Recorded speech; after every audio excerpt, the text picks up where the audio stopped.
Fitri dan saya Yeni. Assalamualaikum warahmatullahi wabarakatuh. Hadirin sekalian, topik pembahasan kita kali ini melanjutkan judul pertama tentang wartawan sekolah. Perlu diketahui bahwa anak-anak kita itu di sekolah-sekolah banyak yang hobi menulis, tetapi tidak ada salurannya. Mereka tersendat. Saya sebagai penulis buku di berbagai penerbit Gramedia, Intermasa, Grasindo, dan BPK Penabu dan sebagainya, lebih dari 100 buku pelajaran, dan salah satu di antaranya adalah buku yang baru terbit ini, dan besok juga insya Allah dengan siswa, dengan wartawan sekolah akan terbit buku yang kedua. Nah, kali ini kita akan membahas tentang WA yang mengatakan kok wartawan sekolah kulitnya doang, mana isinya? Belum lah. Nanti kita akan panggil wartawan aslinya supaya tahu bahwa menulis itu juga ada kode etiknya. Tapi tentu kalau di awal sudah langsung membahas kode etik, nanti malah down. Supaya anak-anak itu motivasinya tinggi, maka kemarin kita memanggil siswa-siswa yang memang hobi menulis dan tulisannya belum pernah dipublikasikan.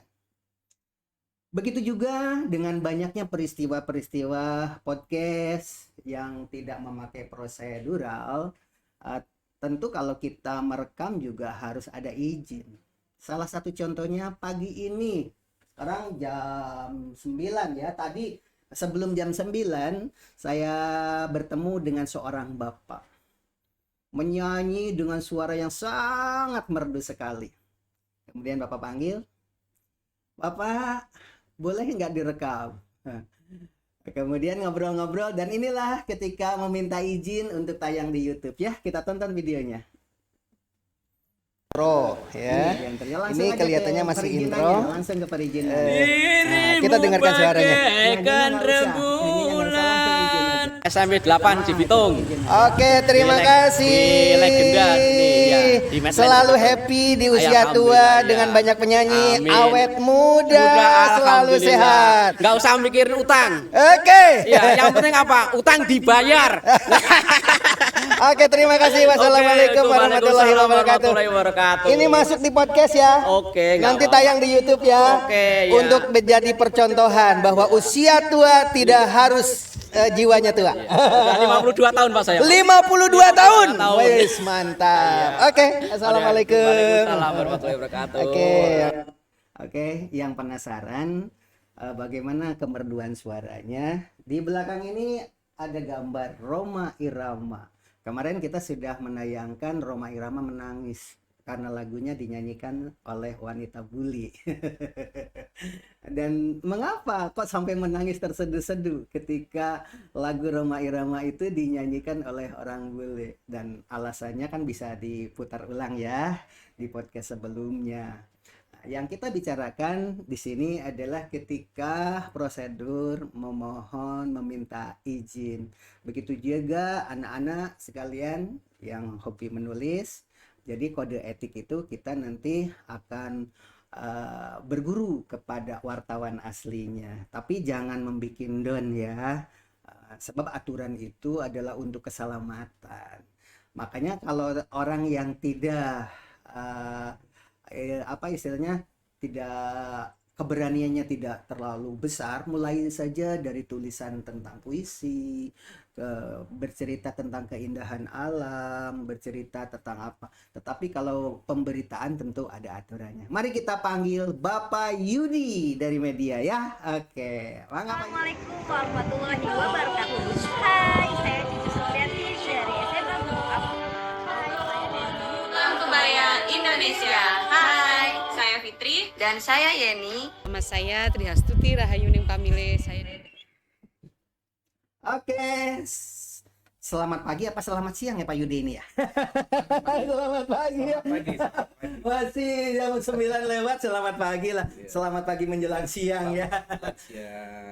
Hadirin sekalian, Pak Yudi ini adalah orang tua siswa yang benar-benar berkecimpung di dalam dunia media. Dan insya Allah suatu saat nanti kita akan meminta izin kepada beliau agar sekolah-sekolah seluruh Indonesia yang ingin membuka latihan membuat media sekolah nanti mungkin bisa menghubungi nomor WA beliau atau bisa dituliskan juga di bawah podcast ini.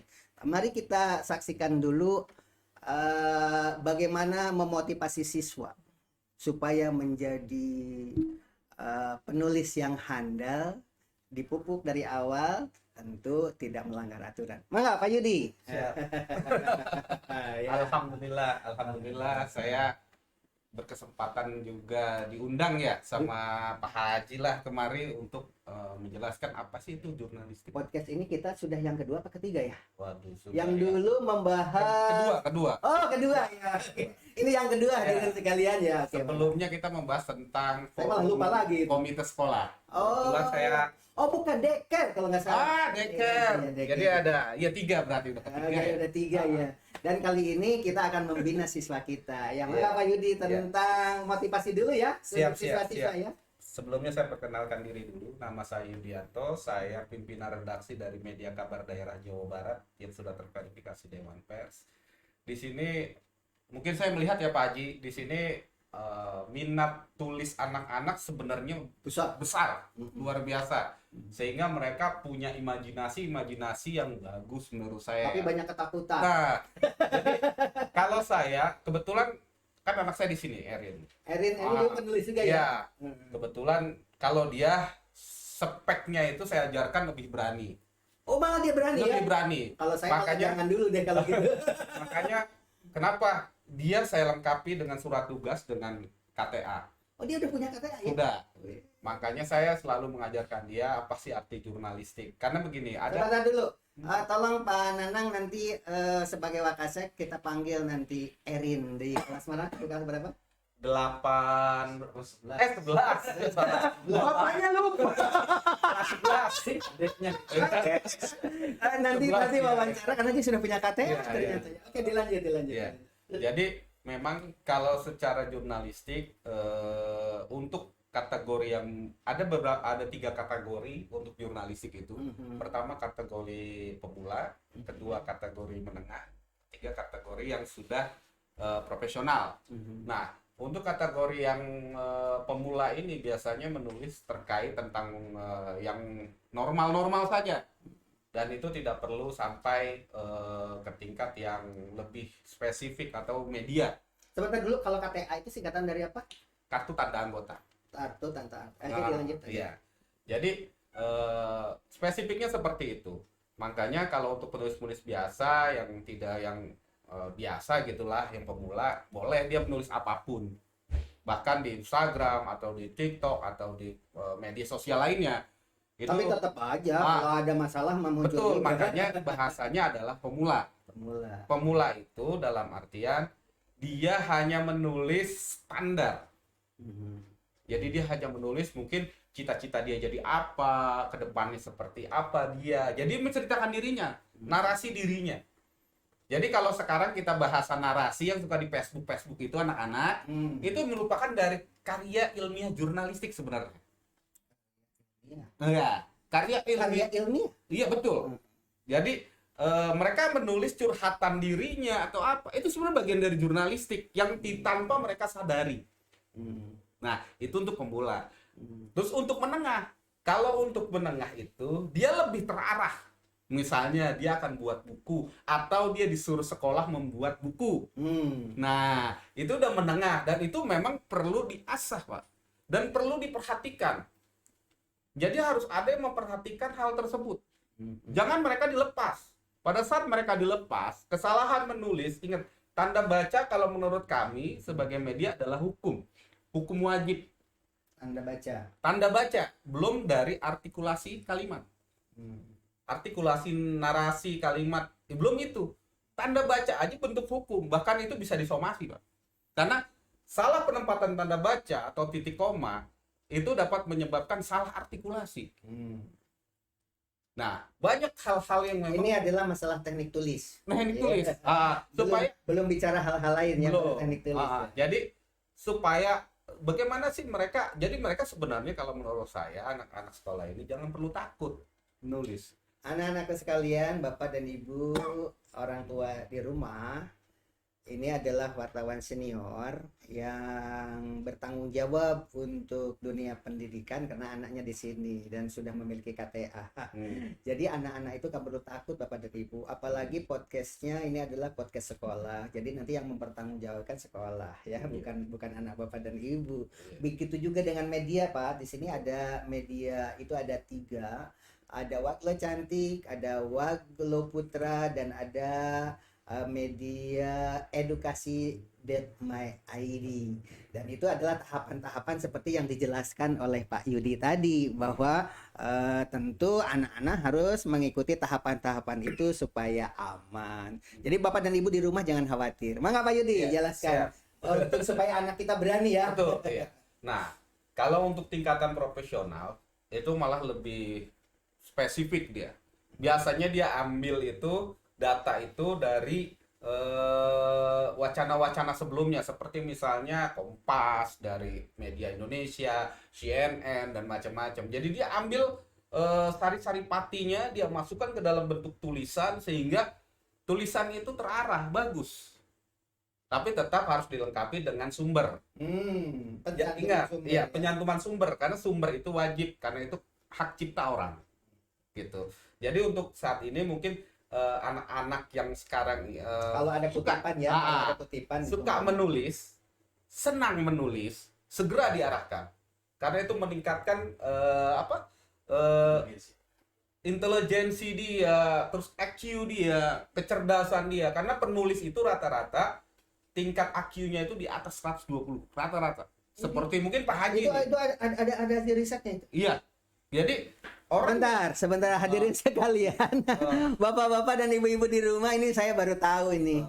Ternyata di sini itu kemarin hampir sekian ratus anak menulis. Saya tidak sempat membaca semuanya. Dan memang tulisan yang saya sempat baca kemarin anaknya sudah dipanggil untuk podcast di sini. Dan itu bukan karya yang terbagus, karya yang sudah saya baca karena terlalu banyak begitu. Ternyata menurut Pak Yudi, nggak tahu risetnya, nanti mungkin kita dengarkan, itu orang yang hobi menulis itu IQ-nya di atas rata-rata. Gitu ya Pak Yudi ya? Betul. Coba Pak Yudi. Betul. Pak Yudi gimana? Jadi riset itu sudah dibuka waktu di Amerika Serikat, di Oxford, terkait dengan bahan-bahan tulisan dari karya tulis dari teman-teman mahasiswa di sana. Ternyata orang yang senang menulis itu fokus. Jadi pada saat dia belajar pun dia fokus. Dia fokus. Karena apa? Yaitu tadi, pada saat dia merangkai sebuah tulisan, dia pasti mencari bahan. Saya yakin. Dia nggak asal-asalan ngarang gitu, nggak asal-asalan. Bahkan mungkin dari kegiatan pribadi dia atau kehidupan dia sendiri itu menjadi bentuk tulisan yang benar-benar dia berpikir gimana tulisan ini supaya enak dibaca. Jadi seperti itu. Jadi ya contoh hal terkecil dari anak-anak itu adalah pada saat kita melihat tulisan dia di WA group. Pertama dari WA dulu biasanya. Nah, dari WA group saya melihat itu. Jadi meskipun kelihatan kita sebagai orang tua ini dia berantakan, tapi menurut saya itu sudah hasil dari intelijensi dia. Jadi kita bisa membaca anak itu dari tulisan sebenarnya. Jadi hadirin sekalian, terutama Bapak dan Ibu orang tua di rumah, sebaiknya membaca tulisan siswa di WA grupnya dengan seizin mereka tentunya ya, yang ada di FB juga mungkin ya. Betul. Supaya kita itu mengenal anak lebih dekat, bukan karena perilaku bahasa lisan saja, tapi unek-unek itu lebih bebas dalam bentuk Betul. tulisan kan? Betul. Oke, Pak Betul. Yudi, ya. Jadi saat ini mungkin cara dia berapresiasi dengan tulisan itu berbeda dengan kita dulu mungkin Pak Haji ya. Kalau dulu kita serba terbatas, tapi saat ini mereka memiliki suatu imajinasi yang sangat luar biasa kalau menurut saya gitu. Sehingga hal itulah yang perlu kita arahkan. Sebentar Pak Yudi, di baju Pak Yudi ada tulisan Pemred. Iya. Berarti singkatan dari Pemimpin redaksi. bagaimana cara mendirikan redaksi itu, ada aturannya gimana? Oh, iya. Kok ada atur-aturan itu biar anak-anak tahu. Iya betul. Untuk kita mendirikan satu bentuk redaksi media atau perusahaan media, pertama kita harus membentuk sebuah badan usaha, yaitu CV atau PT yang bergerak di bidang media. Boleh CP, boleh PT. Boleh, boleh. Tapi yang lebih bagus adalah PT. Jadi dia lebih luas nanti jangkauannya. Kalau CV rata-rata kebanyakan hanya intern nasional, kedaerahan, lokal. Oh, Sementara kalau CP lokal ya? lokal. Tapi kalau untuk PT itu sangat luar biasa. Jadi bisa internasional. Kalau PT. Dan setelah itu di sana ada perizinan-perizinan yang harus kita lakukan, pertama dari kementerian-kementerian terkait pendirian perusahaan media. Setelah itu kita buat bagaimana media itu bisa terverifikasi di Dewan Pers, karena itu penting. Saat ini organisasi media yang dilihat oleh pemerintah juga dunia adalah Dewan Pers. Dewan Pers. Jadi kenapa wajib kita masuk ke sana, secara langsung baik tidak langsung harus masuk ke sana, yaitu supaya kita dapat pertanggungjawaban. Jadi pada saat kita, contoh media kita salah menulis berita, maka kita akan disomasi orang. Nah, cara mensomasinya itulah bukan ke media kita atau ke orang itu, tidak. Kalau nggak salah Pak Yudi medianya bukan satu media deh. Saya kabar daerah. Kabar daerah. Iya, dan kebetulan saya terverifikasi itu pada tahun sekitar 2017. Nama judul korannya apa? Kabar daerah. Kabar daerah. Kabar daerah. Kalau yang kemarin saya baca, kalau nggak salah tulisan Pak Yudi bukan di situ deh. Saya di situ. Oh, di situ. Kabar Oke. daerah, betul. Oke, dilanjutin. Jadi pada saat kita masuk di media, di Dewan Pers itu, maka somasi itu akan jatuhnya ke Dewan Pers. Tidak boleh langsung ke media, tidak boleh. Langsung ke orang itu tidak boleh, tapi ke Dewan Pers. Dewan Pers panggil kita untuk menanyakan terkait hal ini, mengklarifikasi. Itu adabnya ya. Adabnya seperti itu. Sebentar Pak Yudi, sekarang anak-anak muda mah di rumah juga pasti tahu nih, sekarang sedang rame pesulap merah kalau nggak salah. Siapa namanya itu? Sekarang sedang ada konflik karena sedang mengklarifikasi tentang pengobatan yang mengatasnamakan agama. Betul. Nah, kemudian karena dia bicara di podcast begitu, kalau Anda ingin mengetahui atau ingin tahu secara detail, silahkan datang kepada kami, kan begitu. Betul. Akhirnya si pesulap merah itu datang ke sana, ternyata malah berhadapan dengan pengacara begitu, dan sampai sekarang belum selesai kelihatannya begitu, sampai turun Polres juga turun dan sebagainya. Jadi berarti memang di situ juga ada kode etik di dalam podcast juga ya. Betul. Jadi ada dalam podcast itu adalah bagian bentuk media juga.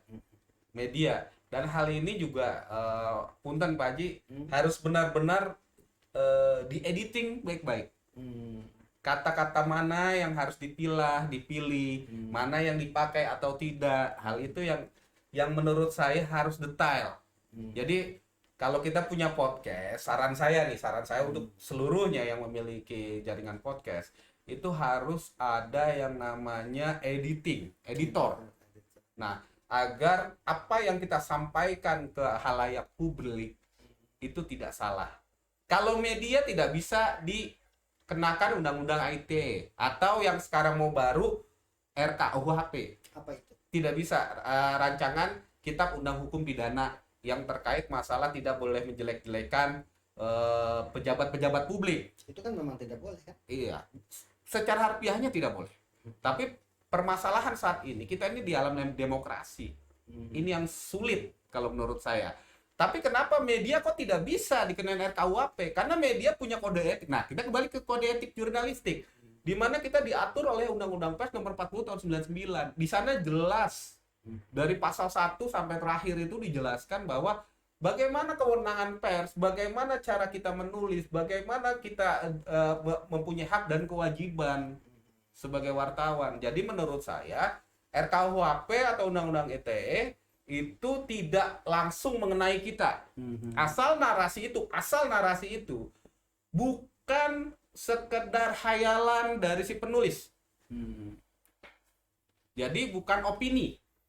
Oke, Gitu. hadirin sekalian yang ada di rumah, karena menurut pengalaman kalau podcast terlalu panjang, itu penontonnya menghilang, langsung di off. Oleh sebab itu kita akan ke episode ketiga, akan memanggil siswa kita yang sudah memiliki KTA, kartu tanda anggota, bagaimana prosesnya dan sebagainya, supaya anak-anak sekalian yang ingin jadi penulis, nanti kita akan langsung berkomunikasi dengan siapa namanya tadi Pak? Erin.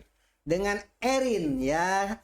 Erin kebetulan belum dimanfaatkan tuh di sini karena media di sini belum resmi pada saat itu, belum punya podcast, belum punya ID dan sebagainya. Tapi kali ini kita akan berupaya memanfaatkan siswa-siswa yang memiliki bakat, apalagi tadi Pak Yudi bilang orang menulis itu IQ-nya tinggi katanya. Saya baru dengar ya. Oleh sebab itu kita tutup dulu Pak Yudi, nanti disambung dengan episode ketiga. Judulnya sama ya, wartawan sekolah. Ini yang kemarin adalah wartawan sekolah baru kulitnya, itu adalah episode A. Sekarang wartawan sekolah episode B, dan berikutnya bagi yang penasaran ikuti wartawan sekolah edisi C ya, episode ketiga lah.